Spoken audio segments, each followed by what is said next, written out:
Malkin is not our imaginary friend. She exists, and she's live in Colorado Springs. Good morning to you, Michelle. Good morning. Yeah, that's right. I'm not your composite pundit. No, although we know the president had a composite girlfriend, and that's right. That's a whole other story. Speaking of the president, he has met the press a couple of times. He just had his last press conference of the first term. And I know you feel as if the press corps has run out of gas. They're just going through the motions, asking softballs, really long questions, which are easy for him to dodge. What's up with them? Yeah, well, they're just phoning it in now, and there are a lot of us that feel that way, and particularly a lot of us journalists who have real questions that we'd love to ask him.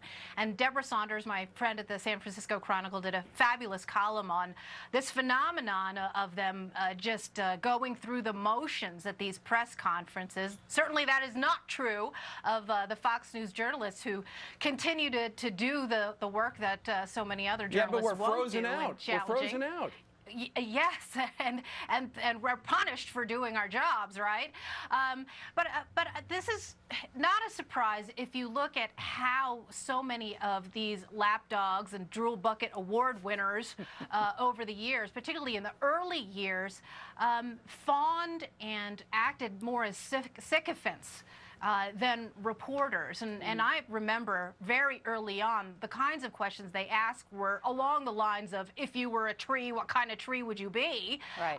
And real questions like a New York Times reporter, Jeff Delaney, who earned the scorn of many in our business when he asked what enchanted President Obama in his first days and weeks and months in office. But, you know, I have to say, in the last debt ceiling press conference, at least when a question came up about that, the president was, I think, taken aback. There were a couple tough questions with regard to that particular topic the other day. Do you think that's more of an anomaly? Of course, it still is, and the fact that it is so noteworthy and newsworthy, I think, reflects poorly on the press. It is true that there are a few very good reporters out there in the White House press corps, non-Fox ones, that have been pursuing stories, and we know what happens. They get punished, they get yelled at behind the scenes. And the sense of jadedness that the president has with them, the thin-skinnedness with which he treats them, I think bespeaks of a very dysfunctional relationship. Michelle, it was Major Garrett, and Major Garrett did something that Ed Henry also does. Follow-up question, and the president hates the follow-up question, because if he gets a tough question, he gives long answers. You almost forget the question, but what you do is you jump right back in before he's done, and it sounds rude, but it's the only way to get answers.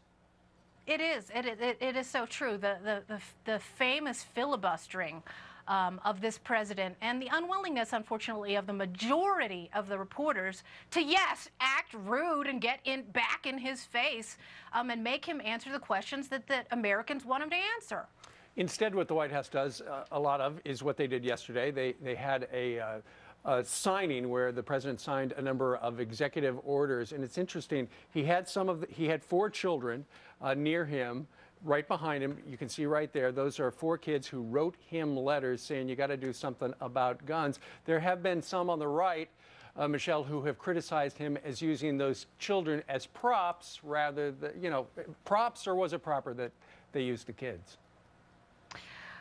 This is a time-tested tactic of the left, and I've followed it from the Clinton years onwards, of using kiddie human shields to deflect tough questions about the costs and consequences of these often reckless and rash public policy decisions that are born of emotionalism and, unfortunately, exploitation, and not any real commitment to solving the problems.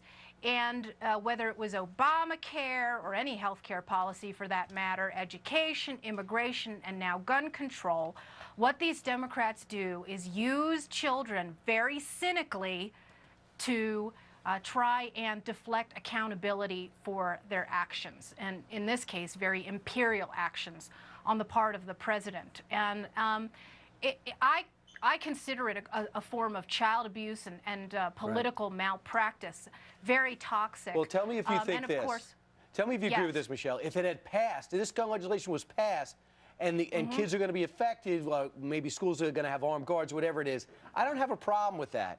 But this is something where he's looking to push. I think that's a problem. I also wasn't thrilled with the NRA bringing up the president's kids. I think they should just leave the president's kids alone.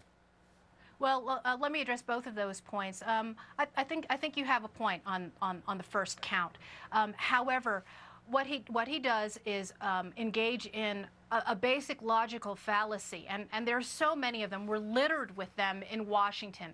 Argumentum ad nauseum, where if you repeat something often enough, it's true. Argumentum ad hominem, where if you attack the person, you sabotage the truth. And now we have what I coined argumentum ad filium, that if you simply appeal to the children and you say, well, the children think we should do this, therefore, it is correct and a good thing to do.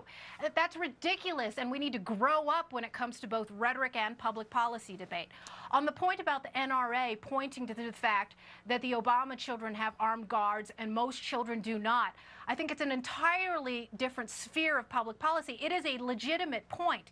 And for the White House, and particularly for Michelle and Barack Obama, who have no problem dragging their daughters in front of the camera when they're arguing their own public policy points. Michelle Obama did it when it came to health care. She talked about her daughter's BMIs, blabbing about it.